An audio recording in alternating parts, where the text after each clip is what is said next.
Minimaps are dumb. In 2022, we had an influx of open world games all within a month. Horizon Forbidden West, Elden Ring, and Dying Light 2 are all very different games, but one thing they all do so similarly is that they all have this stupid little bar at the top of the screen showing me information. Traditionally, games have relied on minimaps to point the player in the right direction, but as of late, many developers have opted for the less intrusive line at the top of the screen. Both of these are so stupid, and I'm going to show you why, but to illustrate my point, we have to start by looking at minimaps. So many games have a minimap littered with waypoints and activities. In the corner of your screen, you'll see these little circular guides pointing you in the right direction, but for anyone that has played a multitude of open world games, minimaps have evolved from a boon to a burden. You may not know what the hell I'm talking about, but I guarantee you, your eyes realize there's a problem. Now, this isn't something we notice in everyday life, but there's little visual tricks that have been employed by artists and movie studios and cinematographers for decades that allow us to better understand the information being shown to us.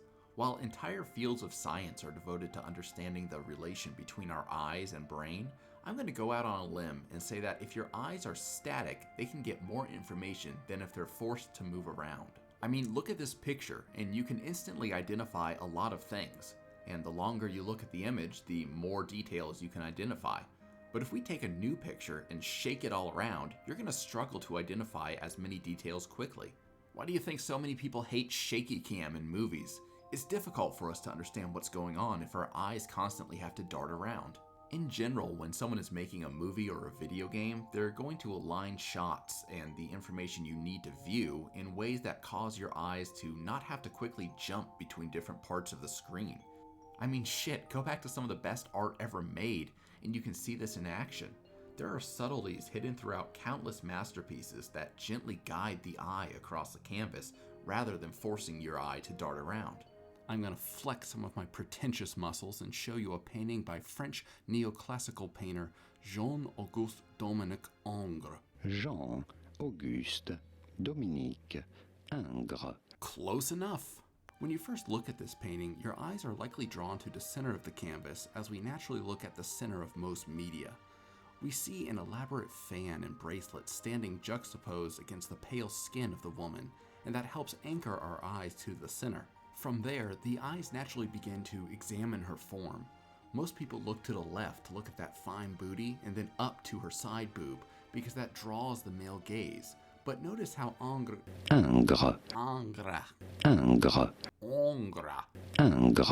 fuck it.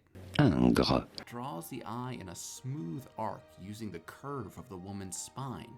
From there, we land on her face, that captivating yet distant stare, and to hold the eye, the head is haloed in intricate fabric.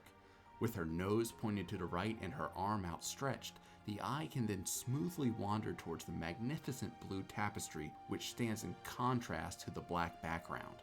Again, you might not realize this. The process of taking in a piece of art or a picture takes a fraction of a second, but your eyes move in a very deliberate manner. My point is, for well over a millennia, artists have understood how important it is to understand the limit of how the eye can interpret information and why it's crucial to draw the eye smoothly across the frame. This same principle can be applied to video. Look at this scene from Mad Max Fury Road and see if you can keep up and tell what's going on.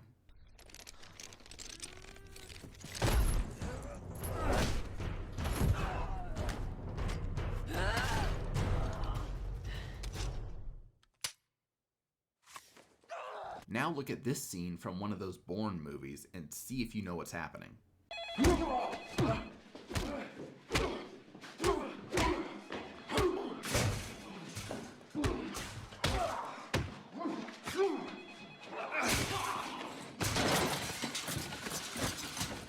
What the fuck was all that? In the Bourne clip, I'm sure your eyes were dancing around the screen as the focal point of each hit changed place in the camera. Hey, check this out. If we lay out all the shots in the Mad Max fight scene, we can identify where the action is, and it makes a nice little target area mainly in the center of the frame. It's a nice little bullseye. Your eyes don't have to move that much to follow what's going on. But if we do the same thing for the Bourne movie and lay out all of the clips, then we identify the place the eye is drawn to, the results are significantly different. If we throw all those points on our bullseye, we can see that your eyes have to dart significantly farther for each shot. It's simple science that this is going to be more difficult to follow. Science rules. So how does this relate to minimaps? Well, if recent games have shown us anything, it's that technology has progressed to a point where photorealistic graphics are within our reach. Everything from a massive, beautiful vista to the beads of sweat dripping down a character's face are rendered in such painstaking detail that it's simply breathtaking. You're breathtaking! But here's the problem. When I'm playing those games, I don't notice how beautiful they are because instead my eyes are glued to the corner of the screen.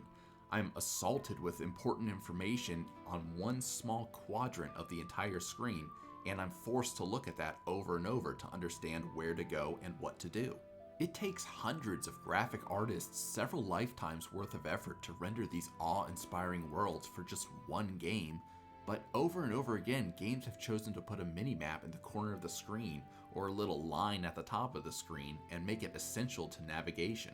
While the line is less obtrusive, it still doesn't solve our problem. Whenever you have indicators like this, your eyes are constantly darting between the edge of the screen and the center. And instead of taking in the beautiful environments, you're doing sort of this ping pong motion with your eyes.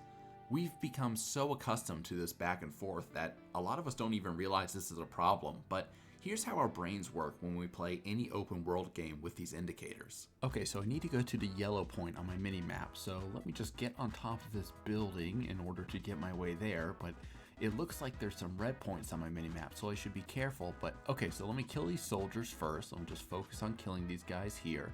Alright, he's dead, so where's the yellow point on my mini-map? Oh, wait, there's another red point on the mini-map, so I need to kill these three guys. So let me just concentrate on killing all three of them first. So 1, 2, and then 3. I'll kill him there. Okay, now, where was I? The yellow point on my mini-map. So I need to go that way, and I shouldn't miss that chest, but oh wait, looks like some guys are down there and they're going to be running up, but I don't want to miss that chest. So it's this constant bouncing back and forth that robs us from taking in the environment and the key details that lead to our survival. You ever see that arcade game Dragon's Lair? It's the game they played in Stranger Things. That was an actual arcade game. It tried to combine cartoons with gaming, but because the tech wasn't there, basically you had a character committing actions successfully or unsuccessfully based on simple inputs. The thing was, the player had to put a directional input in to make sure that the main character didn't die, but that directional input was on the corresponding side of the screen to the input. So if you're playing, you're just scanning the edges of the screen constantly and never really seeing what's going on. Anyone watching would focus on the action, but the player is never able to really see what's happening. But that was so long ago. We've since learned our lessons about QTEs distracting from a visually gorgeous scene.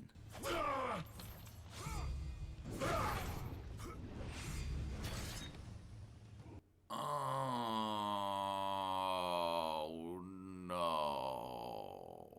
There's actually a French term for this rapid eye movement called saccade. Now, I'm not a scientist who loves data, I'm just a drunk who hates women. But even I can make a hypothesis about this phenomena. So here's Pancake Sean's math school. More radical saccade equals less visual enjoyment and immersion. Thank you, thank you. Basically, in a game, if you have to move your eyes at radically different areas, like darting between a mini-map and the main playable area, you will ultimately not be able to appreciate the graphical fidelity or immerse yourself into the world as much. What I'm saying is I want to sit in one of those chairs they had in WALL-E and not move a single muscle, even my eyes. Just inject nutrition into my veins while I play Elden Ring. This is the future I want. You hear that, Mark Zuckerberg? We don't want the metaverse, we want the WALL-E chairs. Use your Zuck bucks for that. You know, I have another equation to drop on you. We can completely negate the immersion-defying aspects of saccade by ingesting large amounts of illegal drugs. In fact, I would wager there's a proportional relation between drugs consumed and enjoyment of the game. Oh, I love video games.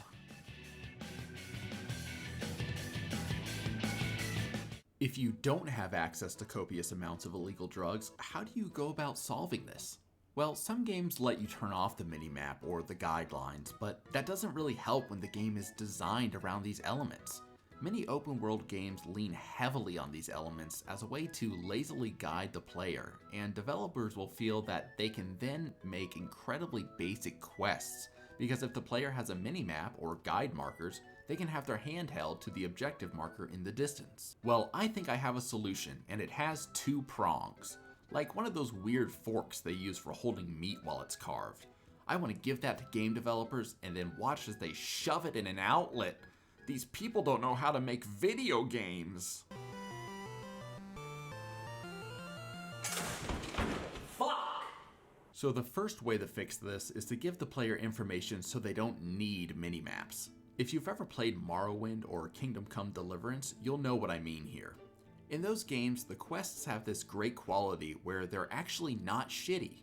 You see, the quests in those games are handed out and sound like this. Last week Bohuslav died. Maybe you knew him.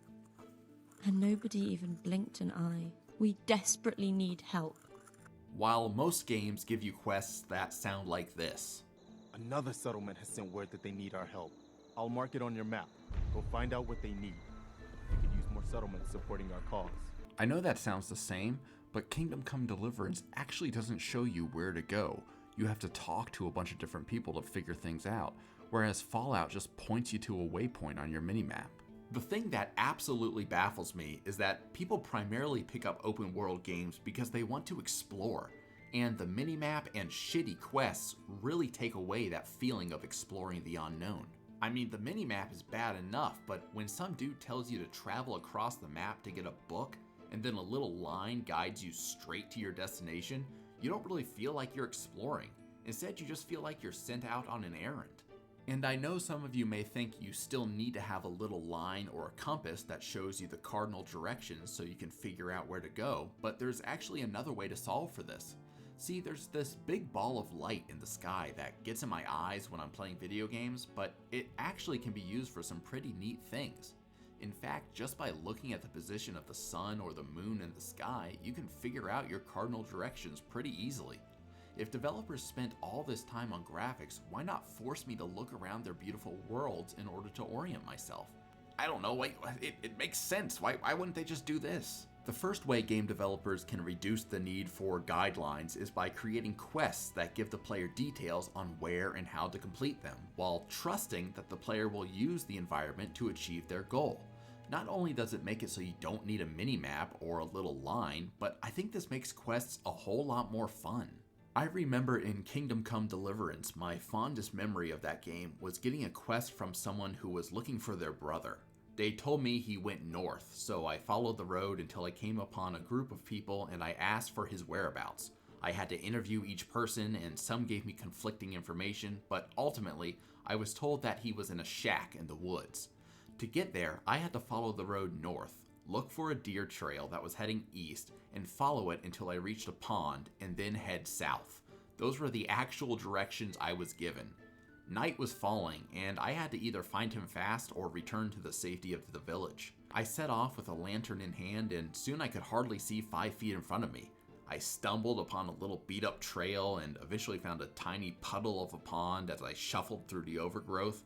I looked at the moon through the trees to determine cardinal directions. I got lost a few times, but eventually I found the brother and it felt great.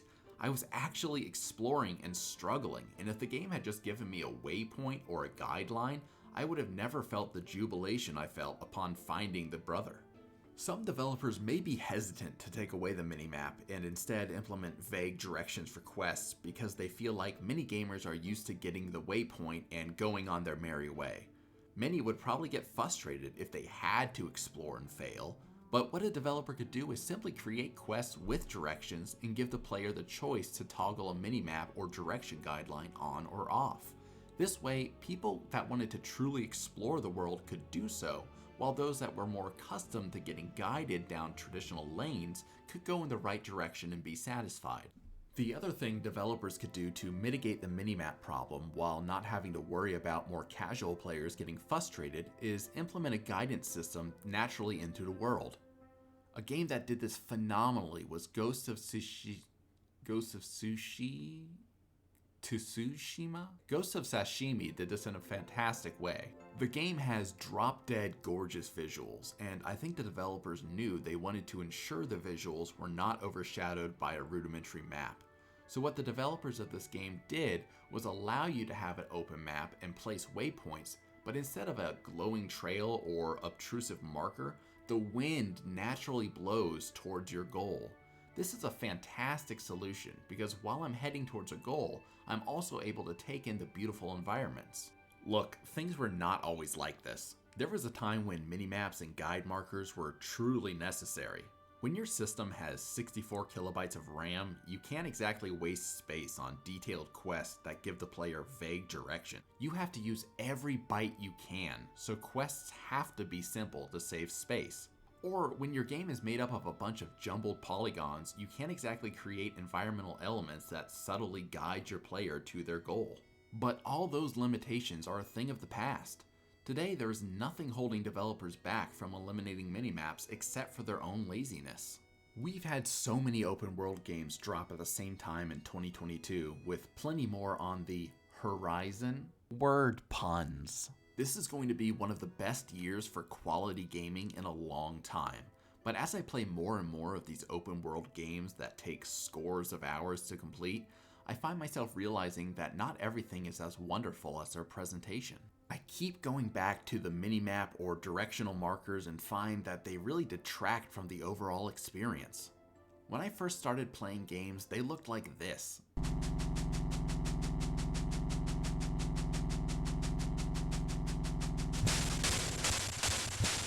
No joke, that's Red Baron, one of the earliest successful 3D games ever made. Now that games look like this, I really want to soak in the environment and marvel at the beauty on display. But when my success is tied to looking at a little circle in the corner or staring at a waypoint on the horizon, I just feel really bad because I can't look at all the beauty on display. While graphics don't necessarily make a game good, now that things can be made to look so real, I think it's time for developers to start moving away from some of the systems of guidance in the past. They should instead think creatively about how they can blend the beautiful environments they create with the course of action they want their players to take. It would just help make their games good. Speaking of games that are good, have you guys tried Raid Shadow Legends? Okay, this is big. Raid Shadow Legends made me a champion, and everyone can get it. Me? Him? Anyways, here's how it happened. What's this? Well, friends, it's just the most ambitious RPG project of 2019. Introducing Raid Shadow Legends, the most immersive RPG experience you'll find on a smartphone anywhere. But first, a word from our sponsor. If you want an epic, dark fantasy done right with over 400 champions to collect and personally customize, then check out Raid Shadow Legends. Money